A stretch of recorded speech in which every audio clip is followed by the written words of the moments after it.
Hi, friends. This is Sheryl from Tech Tutor Innovate, the tech coach for tutors.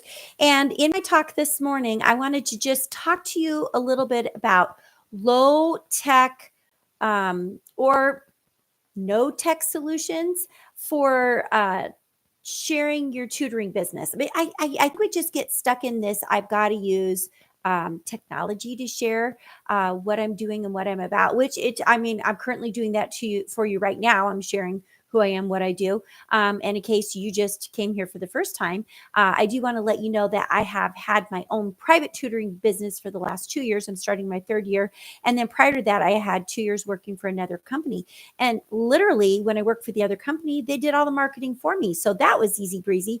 But when you get out on your own, you have to get kind of savvy about how you're going to do it. So I was recently visiting with someone in another country, and they were asking me some questions about how to get into the American market. And I am not an expert on how to get into a market into another country. So if you happen to find me and you're watching in another country, make sure that you put where you're watching me from. That would be really interesting. I know I can see that on my analytics, but might be nice for other people to know as well. And the big question was, if you're on a budget, how can you do this either low tech or no tech or budget friendly? So one of the very first things that I think a lot of business owners here in the United States think, oh, I should go get business cards. And I've run my business now for 2 years with no business cards. And I am no longer doing that. As a matter of fact, they could be dropping them off today. I decided that in order for me to share my business with others and be ready at a moment's notice, I need to keep some in my wallet. People ask me all the time, what do you do? And they're like, oh, I'm going to have to remember you. They're not going to remember me. They're going to forget the minute I walk out the door. They're going to go, oh yeah, there was a tutor that came in here, but they're not going to remember. So having that business card where I can just say, oh yeah, this is who I am and this is what I do. Feel free to share that with somebody who might need some help. I think is a great way to show trust that, yeah, I'm putting time and effort into my business. And then they've got the information right at the click of a button. And what I did is I just took like my logo and I enhanced it and I put my flow code or my QR code on there, and then my web address, and then my slogan. And so, I help readers and writers one word at a time so that they know that I'm a reading tutor and they can go directly to my webpage and they can check it out. But another thing that I was speaking to this person about was, do you have your business page set up on Google? So you can go to business.google.com and set up a profile. And I think it's really important. So number one, it's free. It's not going to cost you anything. And then it's going to take everything that you've been doing out on the internet. It's going to put it in a nice little place for people to see you. So I think they changed it from Google Business to my profile now. But I still get there by going to business.google.com. So if you've got another way to reach that destination, be sure to leave that in the comments so that people can kind of check that out. So that was another way. And that, again, if we're looking for either low tech or free things, that's an easy thing to do. Something else that I had a conversation with this particular tutor about was signs in yards. It's a political year here in the U.S. We're getting ready to choose candidates and make selections. And unless you have a sign, a lot of people don't see it. So one of the things I said was maybe you can create a sign, through a business like Staples or Office Depot or whatever. I don't even know if Office Depot is still out there, but I happen to have a Staples nearby. And see if you can create a lawn sign where you can put in the lawn. Now, this person is overseas, but they've got relatives here in the States. So maybe send it to them and say, would you please put this in your lawn during the month of October? And I'll bet that for a month, they'd be happy to do that. After a while, they're going to get tired of that. But, don't rely on people's generosity all the time. But, you could actually ask them, hey, would you be willing to do this? And then in return, do something nice for them. And so it's like that bartering situation where you're like, I offer service, you offer service. How can we connect and mesh? Something else that is really, really nice to do is just to make connections with other businesses. And they don't actually have to be tutoring businesses. So I'm speaking directly to tutors right now. So they don't have to be, you don't have to find another tutor to work with. If you do, find somebody in a different category. So if you're a chemistry tutor, maybe work with a high school debate tutor or something like that. Or if you're a testing tutor who works on ACT or SAT, maybe find a primary tutor who works on introducing students to the abacus or something like that.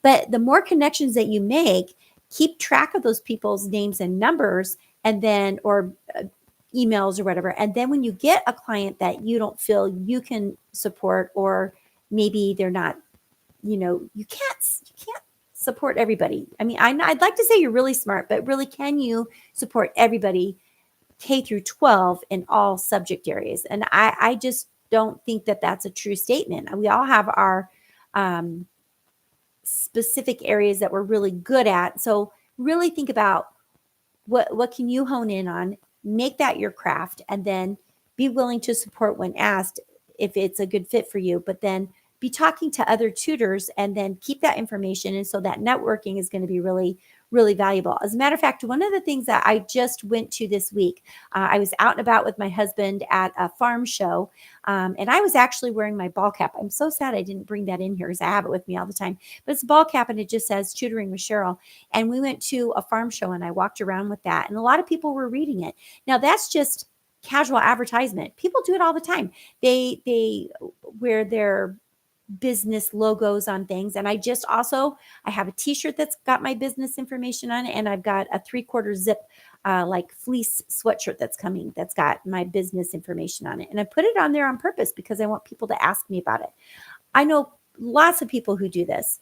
You walk into, we'll go back to the Staples thing. Everybody has Staples on their shirt. They know where they work. So if they're going to leave there and go from their point of business to the grocery store, people are going to see, oh, that person works at Staples. It's on their shirt. Be proud of it. That's another low tech, easy thing to do. And then another suggestion would be to run a classified ad in a newspaper in the area where you want to connect with people. So I live in Nebraska, but if I want students that are in, let's say, the Eastern time zone, I might put an advertisement in that newspaper. But right now I want local students. So what am I doing locally that is kind of allowing me to network? I believe it was now 2 weekends ago. Maybe it was 3 weekends ago. Gosh, time sure flies. But anyway, last month I went to a market event that was like a big outdoor market. And I just set up a table and I just passed out free materials for students. And I met with a lot of people. They did not know I existed. They did not know who I was. And they didn't know, how I taught my lessons. What did that look like? And I had a lot of people asking me questions. Now, have I had anybody contact me? I had 2 people contact me with just general questions, but there was no action past that. I said, well, let me know if you'd like to move forward. And I left it at that. And here's the thing. I'm not going to track people down and say, yes, you need my services. I am the only person who can help you. They're just looking for information. I'm just going to provide the information. But then the next thing that I'm doing is I had to apply. And as a matter of fact, I just got it in the mail. Just open it up. I got my sales tax information so that I can sell a physical product. If you're just doing digital services, there's no sales tax. If you're going to sell a product and hand somebody something, then there's a sales tax. So I went through the legal course of getting that, and I've got that. And I believe it's about 2 weeks from now, I will be at a local craft show in my neighborhood, and I have physical things that I'm going to sell. And I'm still going to have my freebies, but I want to show that I'm more than just a resource for tutoring. Maybe you need something specific for your child to practice. Well, I can create that for you. Or I have a few things on hand. Will it be successful? I don't know. Am I taking a risk? Absolutely. Have I had to spend some money on that? Yes, I have. But I feel like, all businesses have to spend money to make money. You just do. Whether you have to buy something to make the job work or you have to spend money on the marketing so that people know that you're out there. You're going to have to spend some money. Like with my tutoring business, I spend money on curriculum. If I don't have a curriculum that I'm going to follow that moves students forward in a very sequential order, even if I skip around in that, I'm going to be spending a lot of time making things. And I'm sorry, I don't have the brain width or the bandwidth to do that all of the time. Yes, I can do small units of study, but to create all of that, I'm going to go to the experts who've tested that out, and I've already seen that it works with other students, see if it works with my students. And then if it does, I'm going to purchase it. And that's what I went about doing. So let's see here. What have I covered? I'm going to look at my notes on my other screen. I talked to you about Google My Business. Another one that's free to sign up for if you're here in the United States is Alignable, Alignable, and it's a networking service.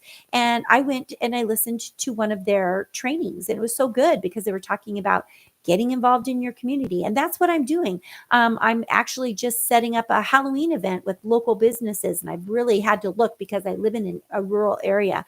So I've really had to go and source these people and say, hey, would you come for an hour and let's put something on for local kids to show our support for families. And then it's a networking event where I can introduce myself to people and show that I care, because I really do care and I really do want to move students forward.